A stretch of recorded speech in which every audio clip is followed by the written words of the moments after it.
who would be the members, the offense, the defense of an all-star team made up of only the NFC West? The Los Angeles Rams, the San Francisco 49ers, the Arizona Cardinals, and of course the Seattle Seahawks. In this video, I give you my all-division, all-star NFC West team. If that sounds good, don't forget to Gronk spike the like button. That helps this video get to more people, NFL fans, just like you. Also, let me know in the comment section below what you think of my picks for Team NFC West. Let's kick it off with the quarterback position. And this one, I've got to be honest with you, very difficult because there's two choices, clear and evident. There might even be three choices if you're projecting forward. But I'm really juggling Geno Smith versus Matthew Stafford. Do I take the guy with the better career, the Super Bowl title a couple of years back, or do I take the guy that's playing the better football entering 2023? I'm taking Matthew Stafford. And the way that I really sat down and thought about it was, if my life is on the line and I have one game to win, am I taking a healthy Matthew Stafford or a healthy Geno Smith? And ultimately, I have to go with the healthy Matthew Stafford. Now, that might not mean he's going to last the entire season, but for the sake of the all-star team, one game setting, I'm taking Matthew Stafford. Still a great arm, very good in the pocket, super tough, just pinpoint accuracy at the intermediate and deep levels. He can make some of the nicest, clutchest throws you've ever seen in your life. Matthew Stafford deserves the quarterback position. The starting running back for Team NFC West has to be Jim Thorpe reincarnated. Yes, Christian McCaffrey. Christian McCaffrey was described as Nick Boza, stating that Christian McCaffrey was pretty much a Kyle Shanahan created player. That's who he would create in Madden. And I felt that was just an awesome line and actually hilarious because it's probably true. Christian McCaffrey has phenomenal vision. He has the IQ of a coach and an offensive mind like a Kyle Shanahan. He can run routes like a slot receiver, but he plays the running back position. He has acceleration, speed, agility, balance, strength. The guy is a complete running back, and he can be pretty much a leading receiver. Like 80 to 100 grabs a year he can accomplish. This guy's the most versatile running back, and in my opinion, the most valuable running back because of all that he offers within his skill set. So I've got to take CMC as the RB1. The RB2 for Team NFC West. I don't think there's a better RB2 than an explosive, powerful running back who can go the distance. And his name is Kenneth Walker. Kenneth Walker was my favorite running back in last year's draft class. He hits the scene, and I felt like he was overall, collectively, the best running back that we saw last season as a rookie. His home run capabilities cannot be understated. I think he brings a flavor to Seattle's offense that they did not have. It's unique. Maybe he does have more negative runs than the typical elite runner, but his ability to explode and create a touchdown out of a 50, 40, 60-yard run is just crazy to me.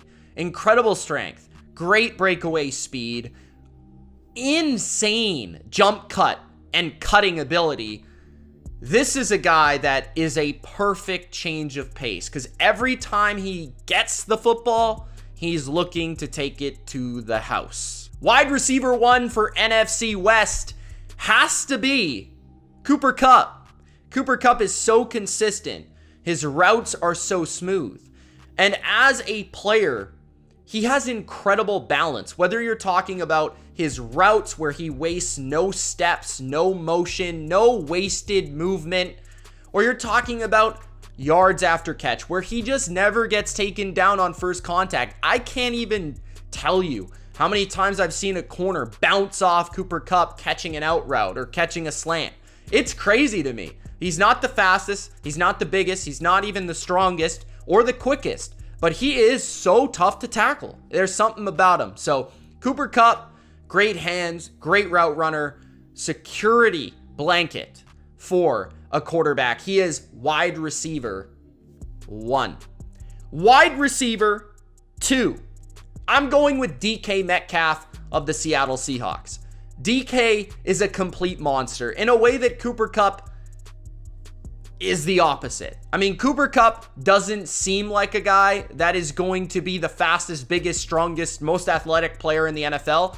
Well, DK Metcalf is pretty much that guy. He can be an Olympic sprinter.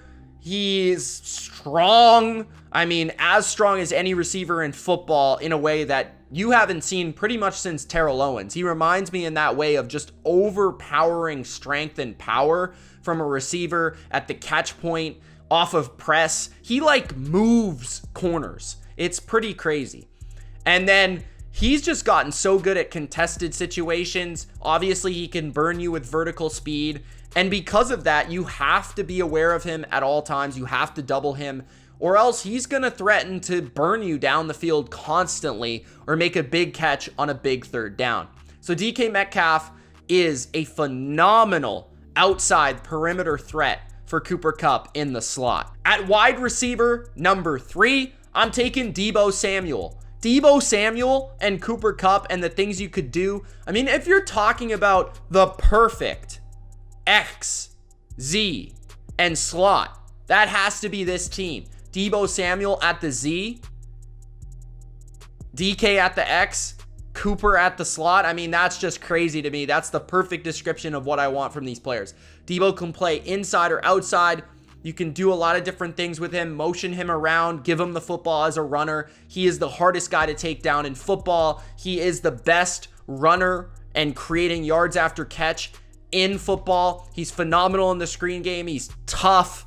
He just sets the tone for his team, and he makes a lot of big grabs in contact. So Deebo is the man. He's my wide receiver 3 after a bit of a down year for Deebo Samuel. At the tight end position, the obvious answer is George Kittle. For many people, George Kittle is the most complete tight end when you're talking about a traditional tight end. A guy that can block, a guy that can run routes, a guy that can make a big catch, a guy that can threaten vertical, take a screen for a lot of yards. This guy can do it all. He's got great speed, great size, great toughness. That's the thing that stands out for me with George Kittle. He has the toughness, the grit of a traditional tight end, and he's willing to do whatever it takes to win. To the offensive line we go. At the left tackle position, it's got to be Trent Williams. Trent Williams is the best left tackle in the NFL, period. PFF even suggests that he might be the best player in football. At least they did last year, and this year he's probably top 5. He is an absolute wall. You cannot beat him, and he's just great all around. Like, I never, ever, ever see him get dominated in a game, in a passing situation. In the run game, he's a force. You can run behind him for any big play in the game. They know it's going to happen. You could still convert it. So he is the left tackle of this team. At the left guard position, Damien Lewis of the Seattle Seahawks. Damien Lewis has been a very solid guard for the last few years, honestly. And Seattle's found a good one, a guy that can really be powerful and tough in the running game, move people that way, athletic, all that stuff, but has graded extremely well. I think he is great for a Matthew Stafford, Kyle Shanahan, potentially led offense here, where he's great in the run game, but I think he has enough of an anchor and power to really hold up in pass protection on the inside. At the center position, we're going with Brian Allen of the Los Angeles Rams. I'm going to be honest, there's not a lot of great centers in this division. Evan Brown has kind of been a rotation center guard, now signed with Seattle. Not a fan of the Cardinals center, Froholt. And then you have not the greatest center, or at least the most proven in San Francisco. So I'm going with Brian Allen, a guy that in the last 2 seasons he's played a majority of the year. He has ranked inside the top 15 for PFF at the center position in a zone blocking scheme, which is essential. And I think McVay has found a pretty good guy. Along with that, I feel like he's already got that chemistry built in with Stafford at the line of scrimmage to call out all the protections and the exchange, all those little things. I feel like that chemistry would already be there with his center. So I like that. At the right guard position, I'm going with Aaron Banks of the San Francisco 49ers. Of all the interior players on San Francisco, none of them are really well regarded in terms of highly regarded across the league. But Aaron Banks is the guy that I think has the most potential. I think he was a 2nd round pick a couple years back. Last year he played pretty well. And I think he's just getting his feet wet a little bit. I think he's going to be eventually a very good guard in this league. Very much like how Lincoln Tomlinson was at one point for San Francisco. I think this guy can do the same. And being that he's already well equipped to play in this zone scheme, I'm putting him at the right guard position. At the right tackle position, Rob Havenstein of the Los Angeles Rams. I want to give a shout out to Havenstein. Maybe you could argue other people at this spot, but I just think he's been, even though he's older, so consistent. And I think you can rely on him year in and year out to stay healthy, to be there, to be good. And he's been by far the Rams' best offensive lineman last year. I think he probably is entering next year. And a lot of people overlooked him when Andrew Whitworth was on the team, but he was playing extremely well as well. So Rob is on the team at the right tackle. That completes the offense. That completes the offensive line of Team NFC West. Let's move to the defensive side of the football, of course, with the edge rushers. Nick Boza is my first pick. He's probably the best edge player in the league. And I've gone back and forth with him and Micah Parsons, but I think the thing last year that separated Nick Boza was his ability to set the edge in the running game. I really don't think you can really do anything to stop Nick Boza. He can beat you with power, quickness, bend. He can beat you in the pass or the run game. You don't want to run it at him. He's too strong. His ability to pop off the football, get in the face of a tackle, and just control that position on the defense is otherworldly. Like, he is so strong. I don't think people realize how powerful and quick he is. So Nick Boza is the best defensive end in football. He is the marquee of the NFC West defense. On the opposite edge, it's a little bit of a different story. Very much like Nick Boza typically does with San Francisco, he doesn't have a go-to partner, a Robin on the other side, that is of the same stature. Uchenna Nwosu last season for the Seattle Seahawks was very impressive. He had a huge breakout season.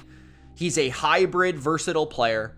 He is a good pass rusher, and when utilized correctly in blitzing schemes, he's really, really good because of that quickness, athleticism, bend, all that stuff. He finally found a home in Seattle, and I think he finds a home for Team NFC West. On the inside, I'm taking Aaron Donald as the first interior defensive lineman, even though I don't think he's as good as Chris Jones at this moment in time, and I think he's more the second or third best player at his position now. He is slowing down. He's still phenomenal. There's no doubt. I mean, when he's on his game, he can take over for 3 sacks in a game. He's awesome against the run. The best technique there is. The best quickness, power, explosion that we've maybe ever seen from a defensive tackle. Aaron Donald is pick number 1. Number 2 on the inside of the defensive line. You could go with a couple 49ers here.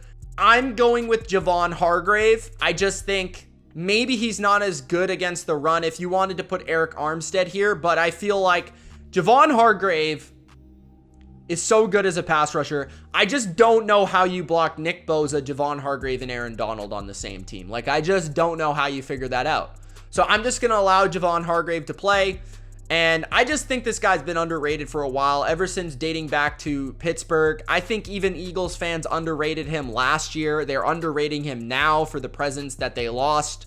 I think he's been so good the last 2 years. I think he's been their best defensive lineman the last couple of years. And that's saying a lot because he, there's some good guys on that line, but he's been the best. Moving to the linebacker position, Fred Warner is, of course, the best linebacker in this division. I'm taking Fred Warner all day. He's the best linebacker in football. Great in coverage, super smart, covers so much range. He's perfect for today's day and age and this game of football.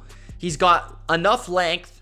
He's got really good quickness. I think that's the thing that separates him. He's a big guy, about 6'4", 6'5". He's not super heavy, but the length and the feet, he's able to match slot receivers, tight ends in the middle of the field because of how quickly he can change direction. And then he can also get his hands on the football, and he has an incredible mind for the position. Very athletic guy. I think Fred Warner's the best linebacker in the game. Linebacker number 2, I'm taking his partner in crime in San Francisco. Might as well not mess with it. Dre Greenlaw is a phenomenal player, and I think he's one of the 10 best linebackers in football alongside his partner in crime. Where Greenlaw stands out to me is his click and close. His ability to see the football, get the football. Whenever there's a run or a pass, his ability to close space and make tackles is elite. So he is the linebacker number 2 on this team. At the safety position, if we're talking about a guy that can cover a lot of space, a lot of ground, kind of like Greenlaw at the linebacker position, Quandary Diggs is able to do that in the secondary. Quandary Diggs is a ball hawk. Quandary Diggs is a playmaker. Quandary Diggs is valued because of his consistency. When you look up his stats, it's pretty crazy how consistent he is with turnovers, interceptions. And then on top of that, not only is his ball production phenomenal, his IQ is very high, and he is the last line of defense, and he's very, very good at that, plays at a high level. I think he's perfect for what they're looking for in this defense. The box safety for this team, I mean, this is crazy. You got Buda Baker and his speed, his explosion, his knack to get the football alongside Dre Greenlaw and Fred Warner in the box. You're just not going to be able to run the ball on this team. You're not going to be able to throw a screen. It's going to be very hard to throw short passes. You're going to have to threaten deep because with Buda Baker there blitzing and doing all that he does, like, they're so fast in the middle of this defense. So I got to go Buda Baker as the box safety. At the corner position, CB1. There's a guy that I know on 2 different teams has matched up and performed versus wide receiver ones across the NFL. Small, fast, big, tall, physical, all different receivers. This guy can play man coverage, press coverage, all of it. Charvarius Ward is my CB1. He's the most trustworthy, the most proven guy to play man coverage one-on-one with the best receivers in the game. He might not be the most elite, but man, this guy always makes it competitive, feisty, tough. And I think he greatly improved the 49ers secondary and defense last year. Just enough faith in one single cornerback to kind of change the coverage schemes and to be able to play more man coverage to help that front 7 a little bit. I think Charvarius Ward really, really helps San Francisco. Extremely valuable player for them. CB2, I'm going with maybe a little bit more upside here. Maybe he's even talented enough to be the CB1, just not as proven. I'm going Tariq Wallen of the Seattle Seahawks. Again, you could argue he's the CB1, but interceptions aren't everything for me. I feel like Wallen still needs another year to prove himself as a pure coverage player. I think that he has all the skills though. You know, his height, his length, his speed. He's got all the things you're looking for. He's obviously well equipped in press and zone coverage playing in Seattle. And I'm just looking forward to seeing him play exclusively against the best receivers in the league next year. And I'm interested to see how they utilize him based on a great rookie season this past year. The nickel position. This might be a bold take. I don't really care. I'm taking Devin Witherspoon. That's right. I'm taking Devin Witherspoon as my nickel corner. I don't think there's really a great nickel corner in this division, to be honest with you. And I feel like Devin Witherspoon could be a great nickel player. Why? He's great in man coverage. He's got great feet and great quickness. He's feisty. He can play in the box. He's a phenomenal tackler and a big hitter. I think those things matter. And he's a playmaker. He has a nose for the football. So Devin Witherspoon is probably going to play on the outside for Seattle, but I wouldn't be surprised if you saw him in glimpses and moments playing the nickel because of that quickness, because of that stickiness, but then also the physicality. Now for the special teams and the coaching staff, let's begin with the specialists. At the kicker position, I'm going Jason Myers of the Seattle Seahawks. He was one of the best kickers in the NFL last year. It's never easy to kick in Seattle as there's rain, it's windy. You never know what you're going to get. Myers was really consistent last season. At the punter position, I'm also taking a Seattle Seahawk. I'm going with Dixon. Has been consistently one of the best punters in football. And it's got a big leg.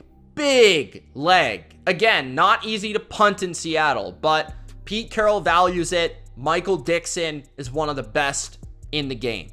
At the returner spot, I'm going to go with Ray McCloud. Ray McCloud actually secretly was the second highest average punt return in football, only behind Marcus Jones. So Ray McCloud is actually a really good punt returner, and I don't think he took any to the house, maybe this year. Really effective and efficient on his returns, getting about 10 yards per return last season. Now for the coaching staff, I think you know where I'm going here. My head coach is Kyle Shanahan. In my opinion, the best coach in the game, the best offensive schemer, the most brilliant guy there is. I think he'll be able to operate with any quarterback, with any player, and I think that's why Kyle makes an extremely great all-star coach.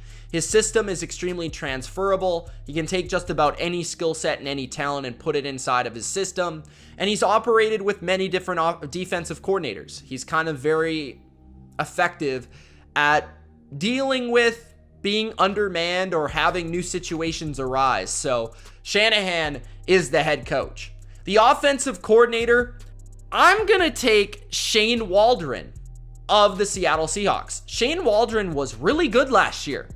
Kind of shockingly so, because we heard about Russell Wilson not getting along with the offensive scheme in Seattle and being kind of fed up with it. But Shane Waldron, with Geno Smith at the helm, going through his system a little bit more and taking time with it, he was really good. And I think he would be very effective with Shanahan. You know, Shanahan would obviously still be the play caller and all that, but Waldron comes from a similar tree and a similar system, and I think there's some carryover there, so I think they could help each other out. Defensively, the defensive coordinator, I'm taking Raheem Morris of the Los Angeles Rams. No longer is DeMeco Ryans in this division, which opens up a new name to get some praise. Raheem Morris has been a very good defensive coordinator. He was the defensive coordinator for them when they won the Super Bowl. And I just think the only thing that's happened to LA's defense is a lack of talent. And he's going to have to deal with that this year more than ever. If he has a successful defense this year, it's pretty much, you know, a work of art. I just don't know what to say. He deserves an award of some sort. But he's a really good coach because I think he has his fundamentals, his core system. But at the same time, he's willing to change. He's willing to be creative.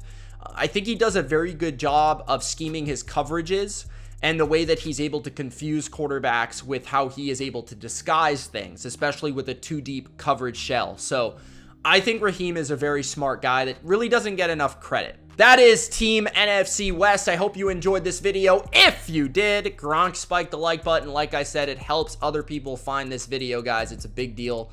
Also, subscribe if you haven't already. Really love you. Appreciate you. Thank you so much for watching. We'll see you in the next video. It's Mitch. Peace.